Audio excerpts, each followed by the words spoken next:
गरजेचं आहेच, पण तलवार नुसती असून चालत नाही, तर तलवार चालवण्याची आणि मुळात लढण्याची आणि जिंकण्याची एक जिद्द लागते, ईर्ष्या लागते.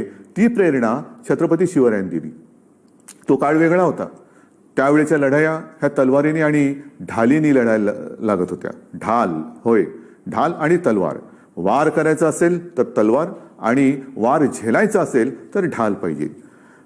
हे सुद्धा युद्धच आहे. कोरोनासोबत आपण युद्ध लढतोच आहोत. मी तर तेव्हा असंच म्हटलं होतं, वॉर अगेन्स्ट व्हायरस.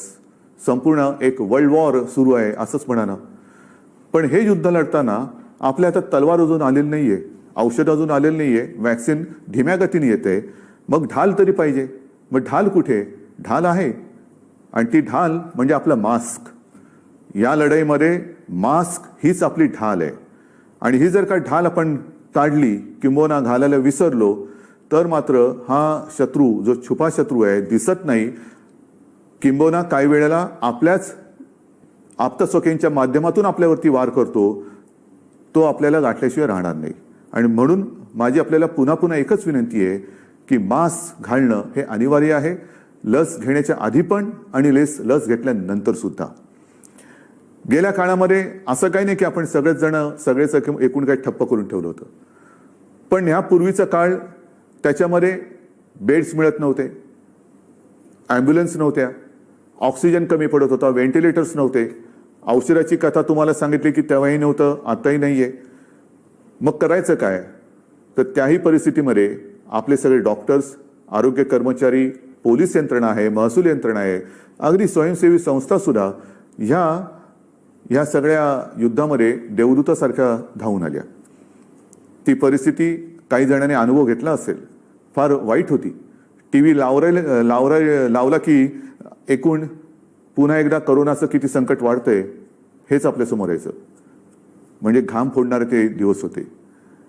बेड्स मिळत नाही, ॲम्ब्युलन्स मिळत नाही, औषधांचा तुटवडा आहे, ऑक्सिजन नाही, व्हेंटिलेटर नाही. मग काही जणांच्या तक्रारी सुरू व्हायच्या आणि त्यावेळेला त्या खऱ्या होत्या. हे तर सोडा, औषधं सोडा, आपल्याकडे टेस्टिंग लॅब सुद्धा नव्हत्या.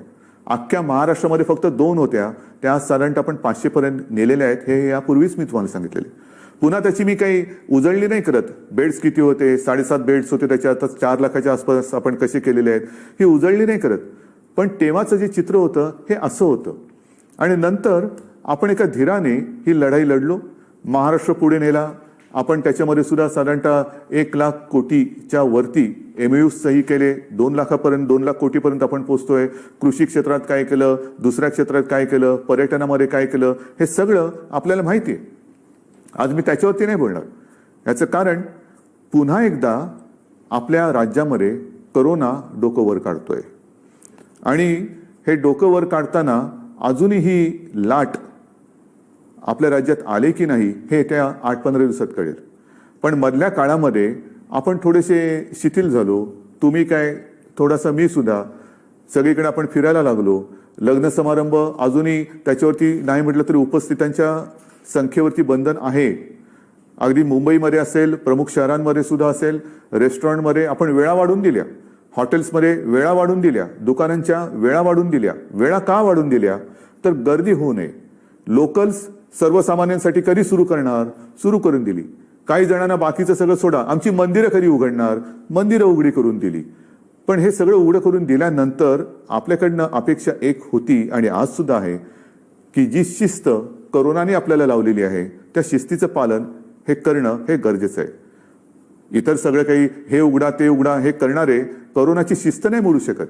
म्हणजे आम्ही आंदोलन केलं आणि एखादी गोष्ट उघडली, पण करोनाची शिस्त, करोनाची मुकाबला ते नाही करू शकत. आणि उद्या करोनाचा घाला आलाच तर तेही आपल्याला वाचवू शकणार नाहीत, हे आपल्याला पक्क माहिती आहे. म्हणून आपण सुद्धा अत्यंत समजूतदारपणाने ज्या ज्या सूचना मी आपल्याला दिल्या त्याचं पालन आपण तंतोतंत केलं.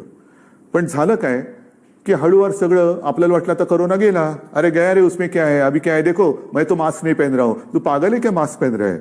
आता पांधन आपल्या सर्वांना पुन्हा आणण्याची गरज आहे. मला एका गोष्टीचा मी अभिमानाने उल्लेख करेन.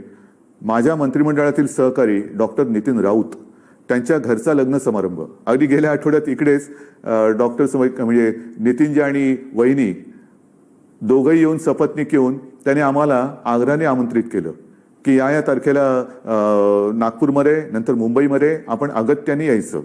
सगळे मला म्हणाले की उद्धवजी काळजी करू नका, मी सगळे नियम काटेकोरपणाने पाळणार. म्हटलं नितीनजी बघा बरं, तुला नाही ना काळजी करू नका. आणि आज त्यांनी त्यांच्या मुलाच्या लग्न सोहळ्याचा जो काही सोहळा असतो, लग्नाचा सोहळा असतो, तो त्यांनी रद्द केलेला आहे. याला म्हणतात सामाजिक जाणीव. नितीनजी मी तुम्हाला तुमच्या मुलाला त्याच्या या शुभ कार्यासाठी शुभेच्छा तर देतोच, जनतेच्या वतीने आशीर्वाद देतो आणि आपण दाखवलेली ही जाणीव इतरही सगळे दाखवतील अशी अपेक्षा व्यक्त करतो. लग्न समारंभ सुरू झाले, मंडया उघडल्या, सगळं काही उघडलं, अगदी थिएटर सुरू झाली, पण थिएटर्स अजूनही शिस्तीमध्ये चाललेले आहेत. मुंबईमध्ये आणि शहरांमध्ये सुद्धा मोठमोठे हॉल्स आहेत, अगदी मोठमोठ्या पंचतारांकित हॉटेल्सचे हॉल्स आहेत, बँकेट हॉल्स. तिथे सुद्धा आपण नियमावली कडक केलेली आहे, कारण कुठेही सूट देऊन चालणार नाही. आणि तिथे तर आता आपण असं करतोय की समजा त्या हॉलमध्ये किंबहुना ह्या सगळ्या मोठ्या बँकेट हॉलमध्ये जर काही नियमावली मोडली गेली असं दिसलं तर आपण त्या तिथल्या मालकावरती कारवाई करणार आणि त्याची सुरुवात आता झालेली आहे. पब्लिक प्लेसमध्ये सुद्धा म्हणजे सार्वजनिक ठिकाणी सुद्धा जर कोणी विना मास्क आढळलं तर त्याला आता दंड करायला सुरुवात केलेली आहे. ह्याचं कारण की आपण पूर्वी एक मोहीम राबवली होती, माझे कुटुंब माझी जबाबदारी. त्यावेळीची परिस्थिती वेगळी होती, तेव्हा लॉकडाऊन होता. आता लॉकडाऊन तसा नाहीये, लॉकडाऊन तसं कागदावर आहे फक्त, पण उघडलेलं आहे, लोकल सुरू झाले, सगळं उघडलेलं आहे. हेतू हा होता की जर का आता कोरोनाचं संकट ओसरलं असेल तर थोडा पुन्हा मोकळा श्वास घेणं आणि बंद पडलेलं अर्थचक्र त्याला थोडीशी गती देणं. दुर्दैवाने काय होतंय किंबहुना झालं की अर्थचक्राला गती देत असताना अर्थचक्र फिरायला लागलं, पण कोरोनाचं संकट आलं. लॉकडाऊन करायचं का, हाच तर आजचा मोठा विषय आहे. याचं कारण असं की सगळ्या गोष्टी आपल्याला सुरू पाहिजेत, पण त्या सुरू करताना आपल्याकडे काही शिस्तीची गरज आहे. आकडे जे काय मला सांगतायत हे मी तुमच्यासमोर जे आता आकडे सांगतोय ते बघा तुम्हाला कसं वाटते. आज सुद्धा आपल्या राज्यामध्ये साधारणतः 6,971 म्हणजे 7,000 नवीन रुग्ण सापडलेले आहेत. नवीन 7,000. 15 दिवसापूर्वी काय परिस्थिती होती, कोरोना गया कुछ नहीं है अभी. कारण त्यावेळेला महाराष्ट्रामध्ये साधारणतः 2,000 ते 2,500 रुग्ण हे तेव्हा सापडत होते. म्हणजे खरंच एक चांगलं वातावरण होतं, चांगलं वातावरण होतं. आणि हे वातावरण, ही परिस्थिती ही अशीच नव्हती आली. काही जणांना असं वाटत असेल हे असंच झालं, असंच नाही. हे सगळं तुमचं एक कर्तृत्व होतं आणि आपल्या तमाम कोविड योद्ध्यांची अविरत मेहनत. त्यांनी स्वतःचा जीव प्रसंगी धोक्यात टाकून जनतेसाठी म्हणजे आपल्यासाठी मेहनत केली. स्वतःचं आयुष्य नाही पाहिलं, स्वतःचं कुटुंब नाही पाहिलं, घर नाही पाहिलं, मुलं बाळं नाही पाहिली, आई वडील नाही पाहिले, पत्नी भाऊ बहीण नाही. माझी जनता आहे आणि माझं कर्तव्य आहे म्हणून त्यांनी आपल्यासाठी अहोरात्र मेहनत केली. काही जणांनी त्याच्यामध्ये स्वतःचे जीव सुद्धा गमावले. हे फार म्हणजे हृदयद्रावक कसं हे एक वातावरण आहे. आणि त्यांनी जे काही बलिदान केलेलं आहे, शहीद झालेले आहेत, हो हे शहीदच म्हणावं लागेल या युद्धामध्ये झालेले, त्यांच्या मेहनतीवरती आपल्याकडनं पाणी टाकलं जातं कामा नये. म्हणजे आता मला जे काही दिसतंय काही ठिकाणी कोविड योद्ध्यांचा सत्कार केला जातोय. कोविड योद्ध्यांचा सत्कार घ्यायचा आणि त्यांना काहीतरी एक आपलं हार तुरे द्यायचे, शाल श्रीफळ द्यायचं आणि कोविड योद्ध्याचा सत्कार. आनंद आहे, केलाच पाहिजे. कोविड योद्ध्याचा सत्कार हा झालाच पाहिजे. पण सत्कार करताना किमान एक मनामध्ये भावना अशी पाहिजे की आणखीन कोविड योद्धे निर्माण होण्याची आवश्यकता लागता कामा नये. किंबहुना हे कोविड योद्धे जे युद्ध लढतायत ह्या युद्धात आपला सहभागी जरी नसला, आपण कोविड योद्धे जरी होत नसलो तरी कोविड दूत तरी होऊ नका. कोरोनाचे योद्धे जरी नाही झालात तरी कोरोना दूत अशी कृपा करून होऊ नका. म्हणजे एका बाजूला कोविड योद्ध्यांचा सत्कार करायचा आणि दुसऱ्या बाजूला हे काय, हे कशाला बंद, हे उघडा ते उघडा. नाही, तुम्ही त्या कोविड योद्ध्यांचा अपमान करताय आणि नाही तर कोविड योद्ध्यांचा सत्कार हे थोतांडे. आणि म्हणून मला असं वाटतं की कोविड योद्ध्यांचा सत्कार करताना एक सामाजिक जाणीव, सामाजिक भान हे सगळ्यांनी तुमच्या सकट माझ्या सकट सगळ्यांनी ठेवणं गरजेचं आहे. आणि कोविड योद्ध्यांचं युद्ध हे जिंकण्यासाठी आपण आपल्या परीने जे करता येईल ते केलं पाहिजे. आकडेवारी जी तुम्हाला सांगत होतो त्याच्यामध्ये राज्यामध्ये 2,000 ते 2,500 रुग्ण असायचे. आता यामध्ये साधारणतः पुन्हा 1000 ते 1500 म्हणजे 2-1 हजारापर्यंत आपण जे खाली गेलो होतो त्याच्यात आता तेवढीच भर पडायला लागलेली आहे. हे फार विचित्र आहे. अमरावतीमध्ये तर जेव्हा आपण तेव्हा पीकवरती होतो, सर्वोच्च एका त्या बिंदूवरती होतो, तिथपासून आज सुरुवात झाली आहे. म्हणजे आज साधारणतः अमरावतीमध्ये 1000च्या आसपास रुग्ण सापडलेले असतील. म्हणजे एवढं अगदी सर्वोच्च जेव्हा पीक गाठलं होतं तेव्हाही नसेल, त्याच्या जवळपास किंवा त्याच्याहून थोडंसं किंचित कमी अधिक प्रमाणात आज रुग्ण सापडायला लागलेले आहेत. ही परिस्थिती वाईट आहे. ही परिस्थिती वाईट आहे. मग याची सुरुवातच जर का त्यावेळेच्या पीकपासून होणार असेल आणि आज आपण दिरंगाई केली, गलथानपणा केला, तर यावेळेचं ते शिखर किती असू शकेल याची मला चिंता आहे. आणि मग सुरुवातीला जे मी आपल्याला सांगत होतो की तेव्हा रुग्णसंख्या आणि बेड्स, आरोग्य सुविधा ह्या कमी पडत होत्या, प्रमाण विषम होतं. आज आपण भरपूर वाढ जरी केलेली असेल तरी तेव्हाच्या पीकने आज सुरुवात होणार असेल तर ह्या लाटेचा पीक जेव्हा येईल तेव्हा पुन्हा एकदा आपली आरोग्य व्यवस्था जी आहे तिच्यावरती किती ताण पडला असेल. माझ्या मंत्रिमंडळातील सहकारी जे अहोरात्र मेहनत करतायत ते बाधित व्हायला लागलेत. डॉक्टर टोपे आहेत, त्यांना डॉक्टरच म्हणतो आम्ही, राजेश टोपे आहेत, जयंतराव आहेत, जयंत पाटील आहेत, अनिल देशमुख आहेत, शिंगणे आहेत, बच्चू कडू आहेत, यशोमतीताई ह्या 2-3 दिवसापूर्वी त्यांना बरं नव्हतं पण सुदैवाने कोरोना निगेटिव्ह आणि नंतर ते येऊन पण गेल्या. तर असे हे सगळे बाधित व्हायला लागलेले आहे.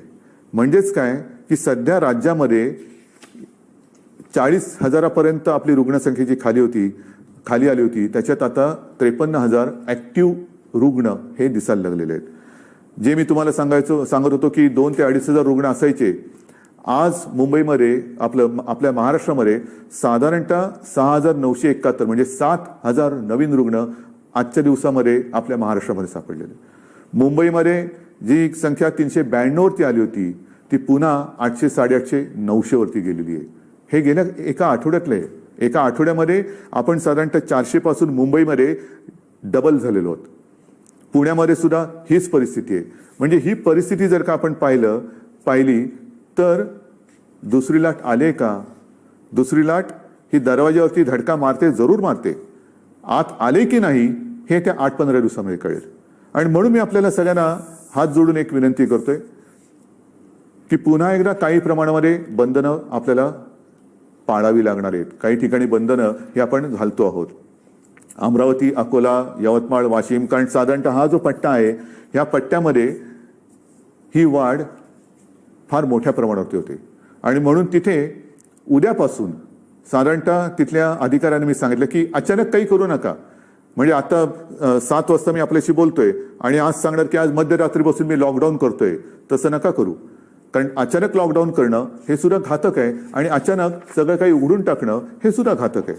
आणि म्हणून मी सांगितलं की आपल्या जनतेला 1 दिवस द्या. 1 दिवस देऊन साधारणतः उद्या संध्याकाळपासून जिथे जिथे तुम्हाला वाटतं तिकडे काही बंधनं ही जरूर तुम्ही अंमलात आणायला सुरुवात करा. जरूर अंमलात आणायला सुरुवात करा. कारण आता ह्या गोष्टी कराव्याच लागतील. आता उद्या आणि आज सुद्धा माझा एक शासकीय कार्यक्रम होता. कारण आपण विकास नाही थांबवलेला. विकासाची कामं ही सुरू आहेत. आपल्याला कल्पना आहे की मध्ये मी विदर्भामध्ये येऊन गेलो. हिंदू हृदय सम्राट बाळासाहेब ठाकरे समृद्धी महामार्गाची प्रगती बघून आलो. 1 मे पासून तो सुरू होतोय म्हणजे नागपूर ते शिर्डी. त्याच्यानंतर मध्ये जाऊन गोसीखुर्दचं धरण बघून आलो. इथला मुंबईतला कोस्टल रोड पाहिला, लोणारला आलो, कोयनाला गेलो. हे सुरू केलं होतं मी, जव्हारला गेलो होतो. मग त्याच अनुषंगाने मी थोडेसे कार्यक्रम सुरू केले. भूमिपूजन असतील, उद्घाटन असतील. जसं आज मी जिथे राहतो कलानगर, तिथल्या नाक्यावरचा जो उड्डाण पूल आहे त्याची सुरुवात करून आलो. त्याच्यानंतर वरळी ते शिवडी त्याचं एक भूमिपूजन करून आलो. त्याच्या आधी मी शिवडी ते नावाशेवा ह्याची प्रगती बघून आलो. पण आता मात्र हे कार्यक्रम थोडे आटोपते घ्यावे लागणार आहे. एक तर आता उद्याचा एक कार्यक्रम आहे रायगड जिल्ह्यामधला. तिथे सुद्धा मी सूचना दिल्यात की कमीत कमी माणसं पाहिजेत. म्हणजे तिथे जे लोकप्रतिनिधी आहेत, प्रमुख लोक आहेत आणि शासकीय प्रशासकीय अधिकारी, आमदार, खासदार यांच्या व्यतिरिक्त कृपा करून जनतेला हात जोडून सांगा की आता गर्दी करू नका. जी लोक येतील त्यांना सुद्धा अंतर ठेवून बसवायचं. तोंडावरती मास्क पाहिजे. जास्त गर्दी करायची नाही.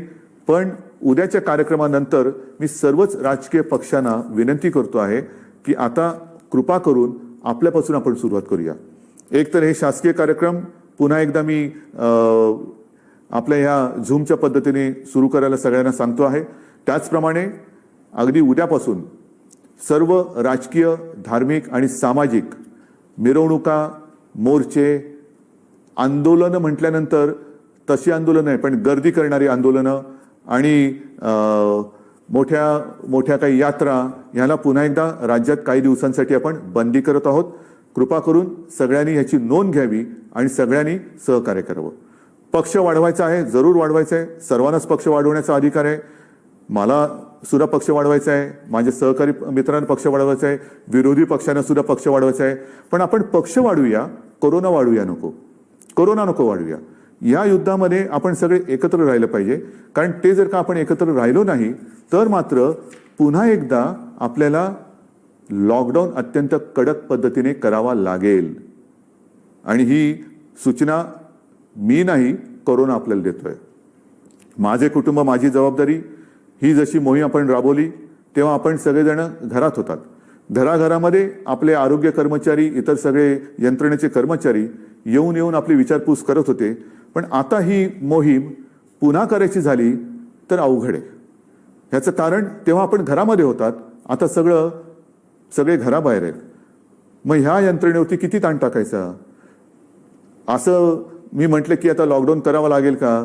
काही जण म्हणतात तुम्ही टेस्टिंग वाढवा. वाढवले, टेस्टिंग पण वाढवले. पण एका यंत्रणेवरती आपण ताण टाकायचा आणि आपण बेभानपणाने वागायचं, हा त्या यंत्रणेवरती केलेला अमानुष अत्याचार नाही म्हणत, पण मी त्यांच्याशी केलेला आपण अमानुषपणा म्हणेल. आपण सगळीच माणसं आहोत, सगळ्यांनाच आयुष्य हे पाहिजे आहे. आणि मला असं वाटतं की माझे कुटुंब माझी जबाबदारी ही जशी मोहीम आपण राबवली आणि यशस्वी केली, तशी एक नवीन मोहीम आपण राबवली पाहिजे. ती म्हणजे मी जबाबदार. होय, मीच जबाबदार. हे प्रत्येकाने सांगायचे, मी जबाबदार आहे. मी जबाबदार म्हणजे काय? की ही जी काय आपली बंधनं आहेत की मी घराबाहेर पडताना मास्क घालेनच, हात धुणार, ते सॅनिटायझर आपण विसरलो. पूर्वी प्रत्येकाच्या खिशामध्ये एक छोटी सॅनिटायझरची बाटली होती. हात लगेच आपण धुत होतो आणि अंतर ठेवणार.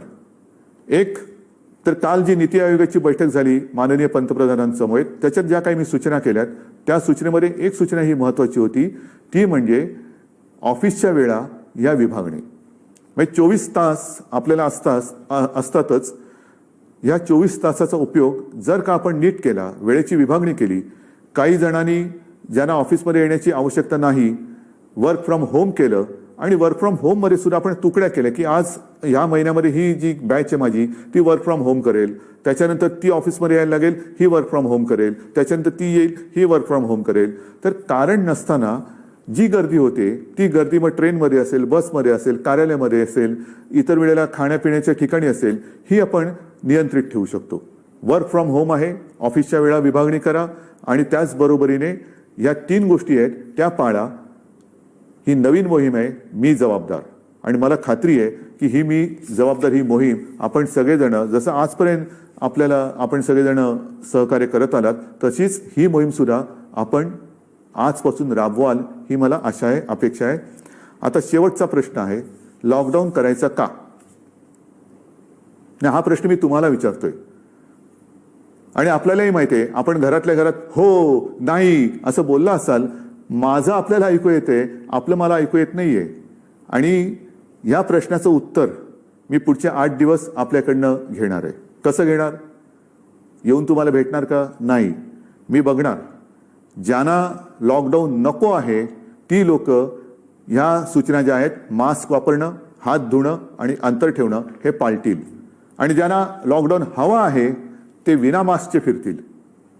बघूया किती जणांना लॉकडाऊन हवा आहे आणि किती जणांना लॉकडाऊन नको आहे. लॉकडाऊन म्हणजे माझं तर म्हणणं स्वच्छ आहे, मास्क घाला, लॉकडाऊन टाळा, शिस्त पाळा, लॉकडाऊन टाळा. मग काही जण म्हणतात की थोड़ा सा हिंदी में बोलिए. ठीक है, 2 लाइन हिंदी में बात करता हूं. क्या आपको लॉकडाउन चाहिए? लॉकडाउन चाहिए, हाँ या ना? अरे भाइयों और बहनों, आप जो कह रहे हैं, मेरी आवाज आप तक आ रही है लेकिन आपकी आवाज नहीं आ रही है.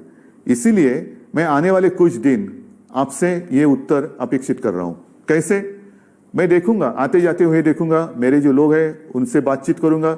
जिन लोगों को लॉकडाउन नहीं चाहिए वो मास्क पहनेंगे, जिन लोगों को मास्क लॉकडाउन चाहिए वो मास्क नहीं पहनेंगे। सिंपल है। लॉकडाउन अगर नहीं चाहिए तो जो 3 चीज हमेशा मैं कहते आ रहा हूं, मास्क पहनिए, हाथ धोइए और एक दूसरे से एक सुरक्षित अंतर रखिए। देखते हैं येत्या 8 ते 10 दिवसामध्ये किती जणांना लॉकडाऊन हवाय आणि किती जणांना लॉकडाऊन नको आहे।